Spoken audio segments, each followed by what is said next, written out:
What's up, plant lovers? Devin is here, and today we're going to be talking about the Christmas cactus, or really the Christmas cactus, Thanksgiving cactus, and Easter cactus. Now, all three of those are members of the genus Schlumbergera. They all have relatively similar flowers.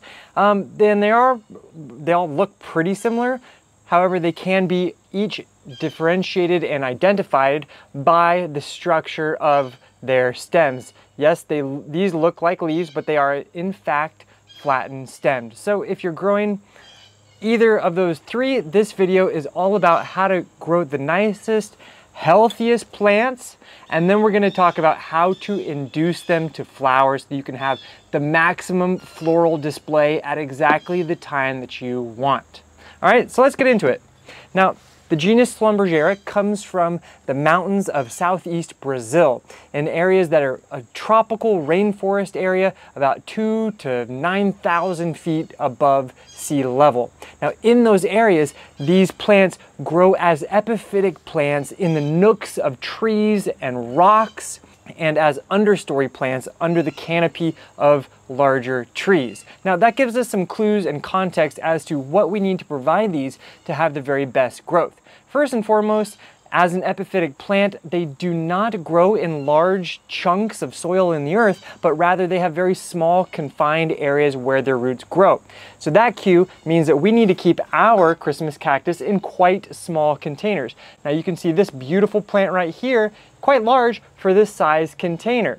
And as such, we can keep our plants in these small containers pretty much indefinitely, taking them out of the containers, kind of giving them a refresh, maybe some new soil, maybe pruning back those roots a little bit once every 3 years, and then planting it right back in that same snug, small pot. Now this plant, which is a little bit larger than this guy, is of course in a larger sized container. I could, in fact, take this guy, plant it into the next size container, and it would continue to grow even larger. It's really, the size of your plant is determined by the size of your pot. So the next thing we need to consider is that as a plant that grows under the canopy of larger trees, this is a succulent. Yes, I forgot to mention these are succulent plants, but they're not succulents from the desert. They are succulents from the moist rainforest in relatively shaded areas. These aren't a succulent that wants to be in the dry, hot weather out in the middle of the hot baking sun. No, these like a much more mellow, mild climate and culture.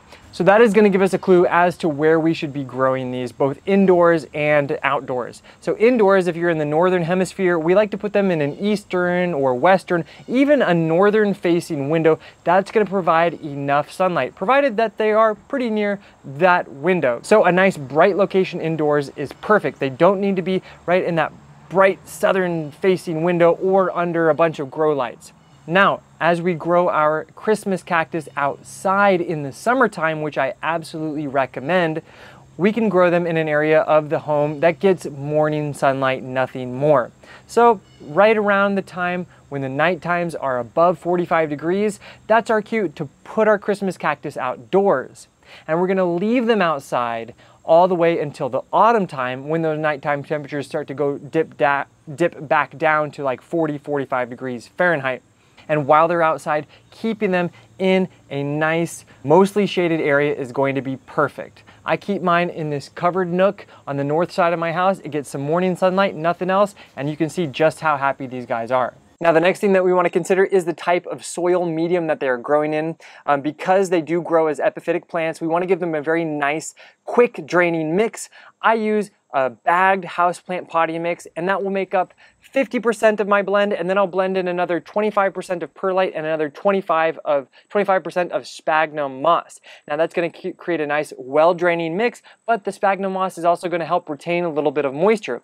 And as I said, these plants come from a moist tropical rainforested areas, so they like to remain slightly moist at all times. Yes, they can handle some drought-like conditions, but for the best, most well-keeled growth, I keep mine just nice and moist all the time. but because they are root bound, it's never going to create any sort of root rot, okay? All right, so now that we know how to grow our Christmas cactus, let's talk about how to get them to flower at exactly the time that we want them to with the most amount of flowers possible. All right, there's really just a few key things that we need to consider. The first one is that, yes, as I mentioned, they come from elevation 2,000 to 9,000 feet above sea level. That means that they are used to experiencing temperatures in the winter time that can range all the way down to like 30 degrees Fahrenheit. And that's absolutely a part of the process to help get them to bloom to their max. They don't need to get to 30, but they do need to experience a little bit cooler temperatures in that period prior to blooming in order to produce the most amount of flowers. So that's very easy to do if you let them stay outside until those nighttime temperatures are going to reach around 45 degrees.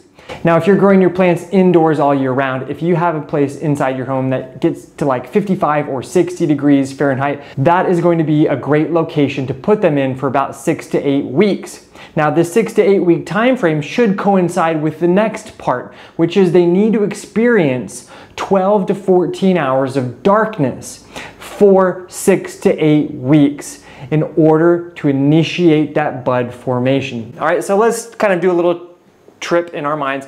I put my plants out around May 1st here in Westchester, Pennsylvania. I'm in Zone 6B, Northern Hemisphere. That is kind of like the very middle of spring. And then I'm going to leave my plants outside until probably October 1st, once those nighttime temperatures start to get down to around 45 degrees Fahrenheit. It's had a nice, long, warm, hot summer in a mostly shaded location. It started to experience some cooler temperatures. Then I bring it inside around October 1st. Now, when I bring it inside, I'm going to put it actually in our guest room, which doesn't really get used at all. And I'm going to put it in an eastern facing window in that guest room. Now, that room is going to have natural sunlight during the daylight hours, but between around, I would say, like 6 p.m. and 8 a.m. every night, it's going to be in complete darkness. There's no lamps on in that room. There's no lights from outside shining in. It's in total darkness. And that's going to be the perfect location for me to put my plant.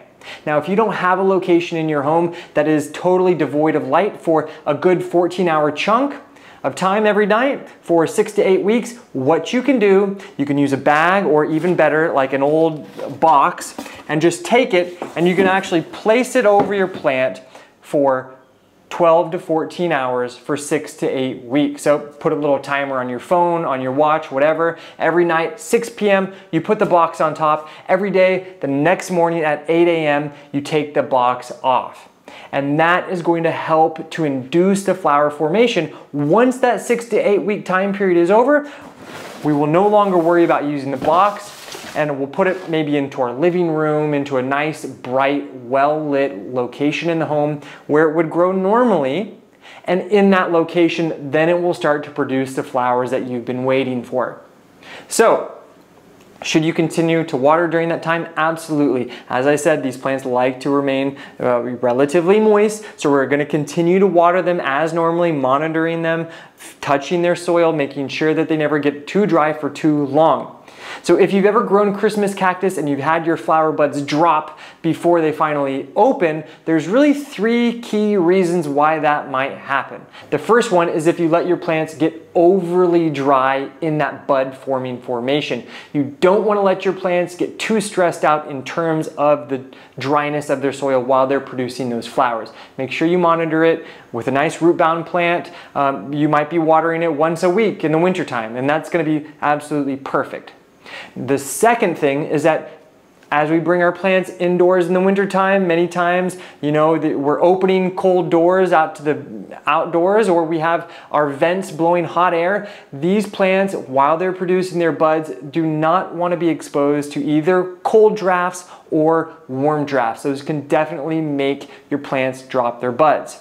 And the third point is after we've done that 6 to 8 week time period with the box in the darkness, then we take it out and we put it in a bright, sunny, southern facing window, or we put it under a bunch of grow lights. We're providing it too much intense lighting while they're trying to produce their buds, and that can also cause our plants to drop their flower buds. And that's pretty much all you need to know about how to grow your Christmas cactus optimally, how to induce those flowers, and how to keep your plants from dropping their flower buds while they're producing their blooms.